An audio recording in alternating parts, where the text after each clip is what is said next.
പിന്നെ എനിക്ക് ഒരു ദുഃഖമോ കാര്യമൊന്നുമില്ല. എന്നെ ഇതിൽ നിന്ന് കെട്ടിയിട്ട പോലെയില്ല, ഇതിൽ നിന്ന് എനിക്ക് തിരിച്ചു പോലെ തന്നെ ജീവിത അവസാനം വരെ പോകില്ല എന്നുള്ള വിശ്വാസത്തിലാണ്. അപ്പൊ ഇന്നും പിന്നെ ഒന്നും ഒരു കാര്യമുണ്ട്, നിത്യാഭ്യാസി ആനയെ എടുക്കുമെന്ന് പറയുന്നത്. അതുപോലെ അന്നന്ന് ഞാൻ സ്കൂളിൽ പഠിക്കുന്ന കുട്ടികളോട് പറഞ്ഞു കൊടുക്കരുത്, നിങ്ങൾ രാവിലെ എനിക്ക് ബുക്ക് എടുത്ത് ഇന്ന പാഠം നിങ്ങൾ പഠിക്കുന്നത്, നിങ്ങൾ നന്നായിരിക്കും. അപ്പൊ അങ്ങനെ പറഞ്ഞിട്ട് ഡോക്ടറും മറ്റും വലിയ നിലക്ക് എത്തിയിട്ടില്ല, ആ കുട്ടികൾ തന്നെ മാഷെല്ലാം പറഞ്ഞെന്ന ഉപദേശം ഞങ്ങൾക്ക് വലിയ കാര്യം എന്ന് പറഞ്ഞ് അതെല്ലാം കിട്ടുമ്പോൾ നമുക്കൊരു സന്തോഷം. അടുത്ത തലമുറയിലേക്ക് നമ്മളിപ്പം ജോലി ചെയ്ത് നമുക്കൊരു പെൻഷൻ കിട്ടിയാൽ വെറുതെ ഇരിക്കാനല്ല, അടുത്ത തലമുറക്ക് വേണ്ടി എന്തെല്ലാം ചെയ്യാൻ കഴിയും. ഈ താളത്തിന് ആ ഗവേഷണങ്ങളെല്ലാം ഞാൻ കുറേ നടത്തി വെച്ചിട്ടുണ്ട്. അതിനെ പറ്റുന്ന രൂപത്തിൽ ലിഖിതമായി എഴുതപ്പെടുകയും ചെയ്യുന്നത്. ഇപ്പം അമേരിക്കയിൽ ഞാൻ പറഞ്ഞ ഒരു ശിഷ്യനുണ്ട്, അദ്ദേഹം അതിന് വേണ്ട കാര്യങ്ങളെല്ലാം ചെയ്യുന്നുണ്ട്. അപ്പം ഇത് അതിനെ എന്തെല്ലാം നമുക്ക് ചെയ്യാൻ പറ്റും, താളങ്ങൾ എന്തെല്ലാം ചെയ്യാൻ പറ്റും, അതിൽ കുറെ ശ്രദ്ധിക്കാനാവുന്നത്ര പോലെ ഞാൻ ചെയ്യുന്നുണ്ട്. പക്ഷെ ഒരു ട്രഡീഷണലായ പരമ്പര വഴിയിൽ കൂടി മാത്രം ഞാൻ ഒതുങ്ങുന്നോ അതിൽ നിൽക്കുന്നതല്ല. എന്നെ സംബന്ധിച്ച് ഭാരതീയമായ ഒരു താളം നില ചിന്താഗതിയോ അല്ലെങ്കിൽ താളം എന്ന് പറഞ്ഞ ഒരു ചിന്താഗതി അതിലേക്ക് എല്ലാം ഉപയോഗിക്കാം. നമ്മൾ കേരളത്തിലെ താളങ്ങളെ എത്രയും ഒരു പാരമ്പര്യം നമുക്കുണ്ട്. കർണാടക മ്യൂസിക്കിന്റെ താളങ്ങൾ ഒരു പാരമ്പര്യമുണ്ട്, ഹിന്ദുസ്ഥാനി വേണ്ട. അപ്പൊ ഇത് മൂന്നും കൂടിയാൽ ഇന്ത്യൻ ഭാരതീയ സംഗീതത്തിന്റെ താളങ്ങളാവുള്ളൂ. അപ്പൊ അതിൽ നിന്നെല്ലാം എല്ലാ മഹാന്മാരെ ചരിത്രം എടുത്ത് നോക്കിയാൽ അവരെല്ലാം ഹിന്ദുസ്ഥാനിയിൽ തബലകളെ കാര്യങ്ങൾ പഠിച്ച് എത്ര ആളെ ഞാൻ എടുത്തുതരാം. തബല എന്തെല്ലാം കാര്യം നമ്മളെ മൃദംഗത്തിൽ ഉപയോഗിക്കുന്നുണ്ട്, മൃദംഗത്തിന്റെ എന്തെല്ലാം കാര്യങ്ങൾ തബലയിൽ ഉപയോഗിക്കുന്നുണ്ട്, പല കാര്യങ്ങൾ. അപ്പൊ ഇതിനെല്ലാം കൂടെ കൂടിയിട്ട് നമ്മൾക്ക് എളുപ്പ വഴിയായിരിക്കണം. ആ വഴിയിൽ ഇത് എങ്ങനെല്ലാം ചെയ്യാം. അതുപോലെ വളരെ കണിശായിരിക്കണം. നമ്മൾ ആര് പറഞ്ഞാലും ഇപ്പൊ 4നെ 3ആയി മുറിക്കാൻ പറ്റൂല നല്ല ചർച്ച. എങ്ങനെയാ 3ആയി മുറിക്കുക? 4 എന്ന് പറഞ്ഞ നമ്പറിനെ 3ആയിട്ട് മുറിക്കാൻ കഴിയില്ല എന്നുള്ളത് ശരിയാണ്. എണ്ണുന്ന സ്പീഡുകളുണ്ട്. നമുക്ക് 35 സ്പീഡുകളെ പറ്റി നമുക്ക് അറിയാം, അത് എന്തെല്ലാം മുറിക്കാം. ഞാൻ ഒരു ഉദാഹരണം പറയാം. ഞാൻ തകതിമി എന്നുള്ള 4 മാത്രമേ ഞാൻ 3ആക്കുന്നുണ്ടോ? ശരിയല്ലേ? അതിന്റെ മേൽക്കാലം വരുമ്പോ ഈ മുറിക്കാൻ കഴിയാതെ ആയിരിക്കാന്ന് അത് ചോദ്യമാണ്. ആയിരിക്കാൻ മുറിക്കാൻ അത് വിഷമമുണ്ടാകുന്നു. സത്യത്തിൽ ഇതെല്ലാം നമുക്ക്. അപ്പൊ ഇങ്ങനെ ഇത് സഞ്ചരിച്ചു കഴിഞ്ഞാൽ ഇതെല്ലാം നമ്മളിപ്പോ പാട്ടുകളെ പറ്റി നോക്കിക്കഴിഞ്ഞാൽ 80% പാട്ടുകൾ ഏത് താളത്തിലാണ്? ആദ്യ താളത്തിലാണ്. ബാക്കി 20% ബാക്കിയെല്ലാം താളങ്ങളെ, അതും ഒരു 10-15 താളങ്ങളെ ഉപയോഗിക്കും. അപ്പോൾ ഇത്രയും നമുക്ക് പൂർവികന്മാർ 175 താളങ്ങളും തന്നിട്ടുണ്ട്, മാർഗതാളങ്ങളും തന്നിട്ടുണ്ട്. ദേശീയ താളം 2 വിഭാഗത്തിൽ 108 താളം വേറെയുണ്ട്. ഇത് രണ്ടും 108ഉം 105ഉം കൈകാര്യം ചെയ്യുന്ന ഇന്ന് ജീവിച്ചിരിപ്പുള്ള ഏക വ്യക്തി ഏതാണ്? ഡോക്ടർ ടി.കെ. മൂർത്തി സാർ. അപ്പൊ അദ്ദേഹത്തിന്റെ അനുഗ്രഹവും ആണ് എന്റെ ശക്തി. എല്ലാവരും അതുപോലെ തന്നെ കാരക്കുടി സാറിൽ നിന്ന് ഒരു കാലത്ത് ഇങ്ങനെ ഒന്ന് അദ്ദേഹത്തെ കാണാൻ ഒരു കഴിയുമോ ജീവിതത്തിൽ? അദ്ദേഹം അതിനർപ്പണം ആ താടി വെച്ച് അദ്ദേഹം വായിച്ചത് കാണുമ്പോൾ അദ്ദേഹത്തൊപ്പം നിൽക്കാനും അദ്ദേഹത്തിന്റെ ഒപ്പം അദ്ദേഹത്തിന്റെ അനുഗ്രഹം കിട്ടാനും അദ്ദേഹത്തിന് എടുക്കുന്ന ഒരു ചെറിയ കാര്യങ്ങൾ പഠിക്കാനും ഭാഗ്യം. അപ്പോൾ ടി.കെ. മൂർത്തി സാറ്, കാരക്കുടി സാറ്, ഇതിനേക്കാളും ഉപരി ഉപരി എന്നല്ല പറഞ്ഞ തുല്യ ആരെയും കുറക്കാൻ പറ്റാത്ത വലിയൊരു വ്യക്തിയാണ് ടി.വി. ഗോപാലകൃഷ്ണ സാറ്. അദ്ദേഹത്തിൻ്റെ അടുത്ത് പോയി ഞാൻ താഴെ അവിടെ ഇരുന്നു. അതുമാത്രമല്ല അവരെല്ലാം എനിക്ക് അതിശയം തോന്നുന്നത്, ഞാൻ അവിടെ ഇരുന്ന് ഫോട്ടോ എടുക്കും പിടിച്ചിട്ട് നീ ഇവിടെ ഇരിക്കണം എന്ന് പറഞ്ഞ് എന്നെ പിടിച്ച് ഇരുത്തുന്നൊരു അത് ടി.വി. സാറിലും ഞാൻ കണ്ടത്, കാരക്കുടി സാറിനും അത് കണ്ടത്. അപ്പൊ ഈ മഹൽ വ്യക്തികൾ. പിന്നെ ബാംഗ്ലൂരിലെ ശർമ്മ സാർ പറഞ്ഞ അയാൾ പാടുന്നത് പല്ലവിയെല്ലാം കമ്പോസ് ചെയ്യുന്ന അപാര സംഭവമാണ്. അപ്പം അദ്ദേഹത്തിന് മുമ്പിൽ പോയി ഇത് വായിക്കാൻ. അതുപോലെ നമ്മുടെ സംഗീതത്തില് ഡോക്ടർ എൽ സുബ്രഹ്മണ്യം എന്ന് പറഞ്ഞാൽ വേൾഡിന്റെ സംഗീതജ്ഞനാണ്. അദ്ദേഹവും കവിതാ മേടയിലെ വേദിയിൽ ഇപ്പൊ ഞാൻ യൂട്യൂബിൽ കൊടുത്തിട്ടുണ്ട്. അവരെ മുമ്പിൽ വായിക്കാനും അവരെ ഒരു ആദരവ് കിട്ടാനും ഇതെല്ലാം പോരെ. ഇതെല്ലാം തന്നെ ഈ പുരസ്കാരമല്ല വേണ്ട, ഒരു പുരസ്കാരം നമുക്ക് വേണ്ട. നമ്മളെ അന്വേഷിച്ച് ഇങ്ങോട്ട് ശരിയെന്ന് തോന്നി തരുന്നെങ്കിൽ മടിക്കാമെന്നില്ല മാത്രമേ കണ്ടു. പക്ഷെ നമുക്ക് വേണ്ടത് ഈ കിട്ടേണ്ടതെല്ലാം കുറെ കിട്ടി. ഇതെല്ലാം ഞങ്ങൾക്ക് ചെയ്യാൻ പറ്റി. ഇനി അടുത്ത തലമുറക്ക് വേണ്ട ചില കാര്യങ്ങൾ ഞാൻ പിന്നെ എൻ്റെ കമ്പ്യൂട്ടറും ലാപ്ടോപ്പ് താഴെയില്ല. എൻ്റെ ഉറങ്ങുന്ന സ്ഥലം നിങ്ങൾ കാണാൻ എല്ലാ സൗകര്യം എനിക്ക് താഴെയുണ്ട്. പക്ഷെ ഞാൻ ഉറങ്ങുന്നത് എന്തെങ്കിലും ഒരു സാധനം ഇട്ടിട്ട് ഈ മൃദംഗങ്ങളിൽ ഈ ടി വി വെച്ചിട്ട് അതിൻ്റെ അടുക്കാൻ ഞാൻ കിടന്നുറങ്ങും. കാരണം എന്നെക്കാളും ഞാൻ സ്നേഹിക്കുന്നത് ഈ ഉപകരണത്തിനാണ്. വേറെ ഒന്നും പറയില്ല. എന്നെ കാണാനും പിന്നെ ഇങ്ങനെ 2 വാക്ക് സംസാരിക്കാനും. ഞാൻ എന്തെങ്കിലും തെറ്റ് പറഞ്ഞു വരുന്നുണ്ടെങ്കിൽ ക്ഷമിക്കണം. അതുപോലെ തന്നെ പിന്നെ പ്രേക്ഷകരായിട്ട് നിങ്ങളുടെ എല്ലാ സ്നേഹവും സഹകരണവും എനിക്ക് എന്നും ഉണ്ട്. അതെന്റെ ധൈര്യം തന്നെ. വേറൊന്നും ഞാൻ പ്രതീക്ഷിച്ചില്ല. ഇങ്ങനെയെങ്കിലും അടുത്ത തലമുറക്ക് വേണ്ടി എന്തെങ്കിലും ചെറിയ കാര്യങ്ങൾ ചെയ്യാൻ അവർക്ക് ആവശ്യമുണ്ടെങ്കിൽ എടുക്കാം, അല്ലെങ്കിൽ തള്ളാം. പക്ഷെ ഇന്നെല്ലാം വഴികൾ ഇതിലുണ്ട് എന്ന് ചെയ്തു വെച്ച ഒരു കാര്യങ്ങൾ ഞാൻ ചില കാര്യങ്ങൾ വേണ്ടി എന്റെ സമയങ്ങൾ പാഴാക്കി ഒരു സ്പോർട്സ് സ്പിരിറ്റിൽ മാത്രമേ ഇത് കണ്ടാവും. ഈ 13 താളെന്ന് നമ്മളിപ്പോ മാഷ് അത് കണ്ടുപിടിച്ചിട്ടുണ്ട്. അപ്പൊ അത് ആദ്യ താളത്തില് മാഷ് വായിച്ചിട്ടുണ്ടെന്ന് അറിയപ്പെടുന്നു. അപ്പൊ അതിനെ കുറിച്ച് എന്താണ് പ്രേക്ഷകരോട് പറയാനുള്ളത്? ഇത് വളരെ ശ്രമകരമായ ഒരു പ്രവൃത്തിയാണ്. കാരണം നമ്മള് തിസ്രം എന്ന് പറയും, ചതുരസ്രത്തിൽ ഒരു ബീറ്റിൽ 3 മാത്രം വരുന്ന തിസ്രം എന്ന് പറയും. തിസ്രത്തെ തിസ്രം ചെയ്താൽ സങ്കീർണം കിട്ടും എന്ന് നമ്മളെ പഴയ ആൾക്കാർ അങ്ങനെ ആ സങ്കീർണ ഗതിയിലേക്ക് വായിക്കുന്നത്. സങ്കീർണത്തെ വീണ്ടും തിസ്രം ചെയ്താലാണ് ഈ 13 കിട്ടുന്നത്. അപ്പം ഈ തിസ്രം ആയുധാളത്തിലാവുമെങ്കിലും 13 ആവണം. അതാണ് ഒരു പരിശ്രമം ഞാൻ ചെയ്തിട്ട് അത് ഇലക്ട്രോണിക് വെച്ചിട്ടാണ് ചെയ്യുന്നത്. ആ കാര്യങ്ങളെല്ലാം ഞാൻ നമ്മളെ താഴെ വെച്ചിട്ട് ഞാൻ അത് അതിൻ്റെ TV വെച്ചുകൊണ്ട് ഞാനത് കുറച്ച് പീസുകൾ വായിക്കുന്നതാണ്. ആദ്യകാലത്തിൽ എങ്ങനെ ഇത് ഉപയോഗപ്പെടുത്താൻ പറ്റും എന്നൊരു ചോദ്യം ചോദിച്ചില്ലേ? ഒന്ന് ആദ്യകാലം ഇട്ടുകൊണ്ട് ഞാൻ ഇത് വായിക്കും. ഈ കയ്യിൽ 13 വായിക്കും. അതിന് 5 ഗതികളിലും വായിക്കാം, അതൊന്നും നമുക്ക് വേണ്ട. ചതുരസ്രത്തിൽ ഇവിടെ വായിക്കും, ഇത് വായിക്കും. അതിന് താങ്കളുടെ കയ്യിൽ ആ സംഗീത ഉപകരണം മെലോഡിക്കാം, ശബ്ദം കേൾക്കും. എനിക്ക് അതിന്റെ ഒപ്പരം വായിച്ചിട്ട് ഒരു പരിപാടി നടത്തുന്ന ഇവിടെ വെച്ച് നമുക്ക് നടത്തുന്നതായിരിക്കും. അത് ഞാൻ താങ്കളെ ക്ഷണിച്ച് വരുന്നതായിരിക്കും. അപ്പോൾ അതുപോലെ താങ്കളിൽ കൂടി ഞാൻ കാണുന്നത് ഒരു മൃദംഗിസ്റ്റല്ല, ഒരു പാട്ടുകാരനല്ല, എല്ലാ താങ്കളുടെ കയ്യിലുണ്ട്.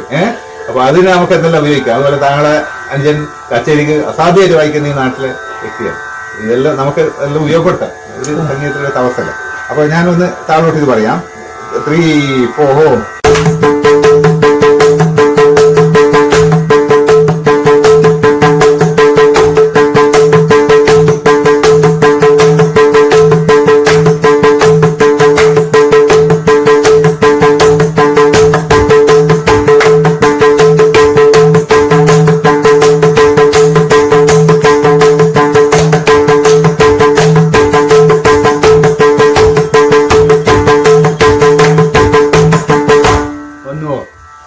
ഇനി ഇതില് ഗണ്ഡം വായിച്ചുകൊണ്ട് കേട്ടോ. 3, 4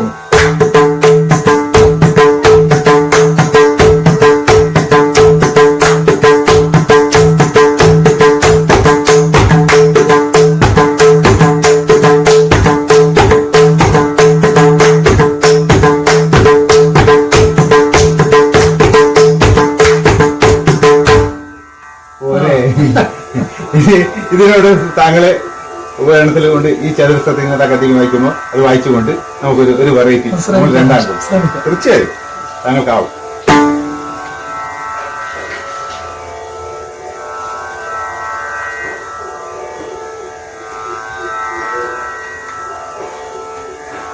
ഞാൻ ഈ ഇൻസ്ട്രുമെന്റിലും ആദ്യമായിട്ട് വായിക്കുന്നത്. എനിക്ക് ഇതിന്റെ ശബ്ദം കേട്ടത് മാത്രമേ ഉള്ളൂ.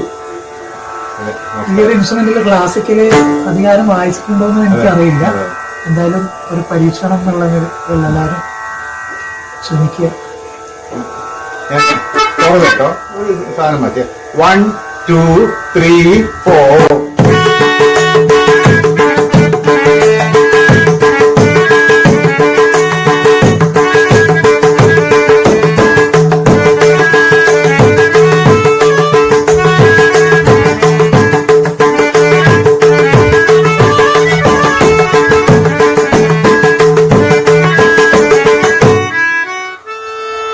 വേറെ ഗതി. ഇത് സെയിം തന്നെ വായിച്ചോളൂ. 1, 2, 3, 4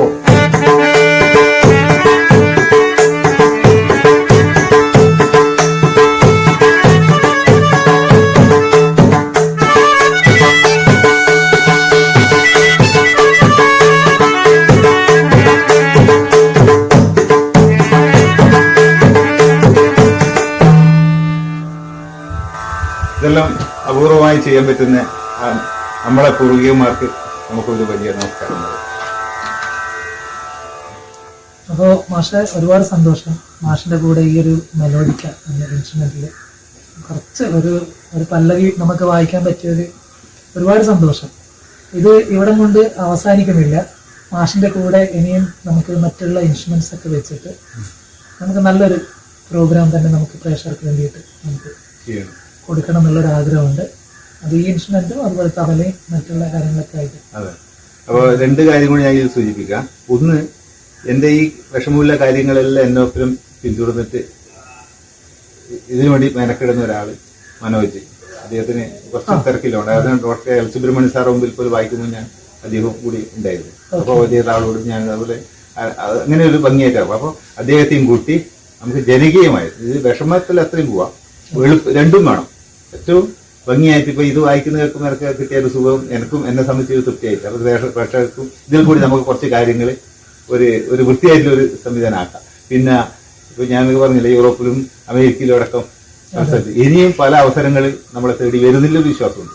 അപ്പൊ അങ്ങനെ വരുമ്പോൾ ഇത് രണ്ടും കൂടി എങ്ങനെ എന്തെല്ലാം ചെയ്യാൻ പറ്റുന്നില്ല ഒരു കാര്യം കൂടി കൂടുതൽ ആലോചിച്ചിട്ട് കൂടുതൽ കാര്യങ്ങൾ നമുക്ക് ചെയ്യാൻ പറ്റുന്നു. ഒരു വെറൈറ്റി ആയിട്ട് നമുക്ക് ഇത് കൊണ്ടുവരും. കാരണം എല്ലാവരും പോകുന്ന വഴി നമ്മൾ പോകണം, മറ്റു പലതും നമ്മളതായാലും നമ്മൾ കൊണ്ടുപോകണം. അപ്പൊ അതിനെ ആ ജന്മസിദ്ധ ടാലന്റ് നമ്മൾ എടുക്കണം. താങ്കളുടെ ആ ടാലന്റിനെ എനിക്ക് ഭയങ്കര ഇഷ്ടപ്പെട്ടു. വലിയ സന്തോഷം. ഇത് ക്ലോക്ക് വെച്ചുകൊണ്ട് 13 നേരം വായിക്കാൻ പറ്റും, പ്രാക്ടീസ് ചെയ്യുന്ന ഒരു സംഗതിയാണ്. ഇത് ക്ലോക്കിന്റെ ഒരു മിനിറ്റിനുള്ളിൽ 4 പ്രാവശ്യം 13 നേരം വായിക്കാൻ പറ്റുന്ന പ്രാക്ടീസ് ചെയ്യുന്ന ഒരു സംഗതിയാണ്.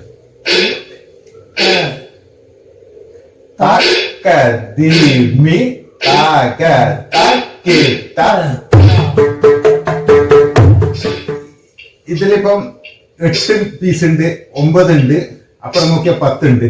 അപ്പം ഇത് കൊണ്ട് നമുക്ക് ആദിതാളം, സങ്കീർണം, സങ്കീർണ തിസ്രം, അങ്ങനെ അപൂർവ 5 ഗതികൾ കൂടാതെ അപൂർവ ഗതികൾ അടക്കം ഞാൻ വായിച്ചു. ഇങ്ങനെയുള്ള പല കാര്യങ്ങളും അടുത്ത തലമുറക്ക് ചെയ്യാൻ പറ്റുന്ന ഇതാണ് ഞാൻ വർക്ക് ചെയ്തുകൊണ്ടിരിക്കുന്നത്. ഒന്നും കൂടി അതിന്റെ ചില ഇതുവരെ കാണിക്കാത്ത ചില കാര്യങ്ങൾ കൂടി കാണിച്ചതാണ്. ഈ ക്ലോക്ക് ഉപയോഗിച്ചുകൊണ്ട് ഗണ്ഡം, സങ്കീർണം, 1 2 3 4 5 6 7 മിശ്ര, 1 2 3 4 5 6 7 8 ചതുരസ്രം, ഇങ്ങനെ ഗതികളെ പ്രാക്ടീസ് ചെയ്യാൻ പറ്റുന്ന ഒരു സംഗതികളാണ്. കട്ട് ചെയ്തു 2 3 4 ഇടത്ത് 5 6 7 8.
ഇത് സംഭവം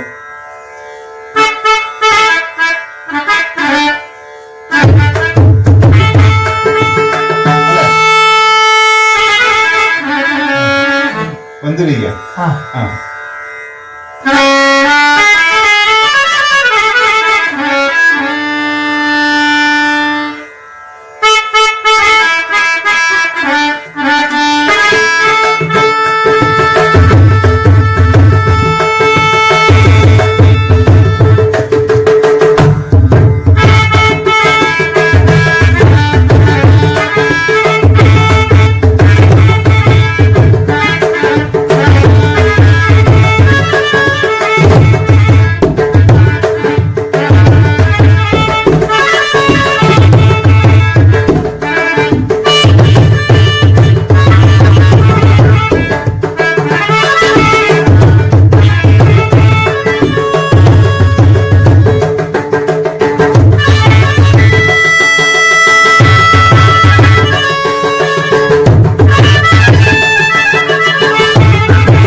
നമ്മളോടൊപ്പം അനുഭവങ്ങളും വിശേഷങ്ങളും പങ്കുവെച്ച ഹരിമോഹൻ മാഷിന് ലേഡീസ് മെയിൻ എന്ന യൂട്യൂബ് ചാനലിന്റെ നന്ദിയും സ്നേഹവും അറിയിക്കുകയാണ്.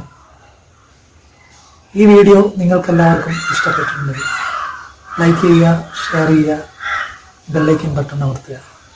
അടുത്ത മറ്റൊരു പ്രതിഭയുമായി കണ്ടുമുട്ടുന്നതായിരിക്കും. എല്ലാവർക്കും നമസ്കാരം. ബൈ.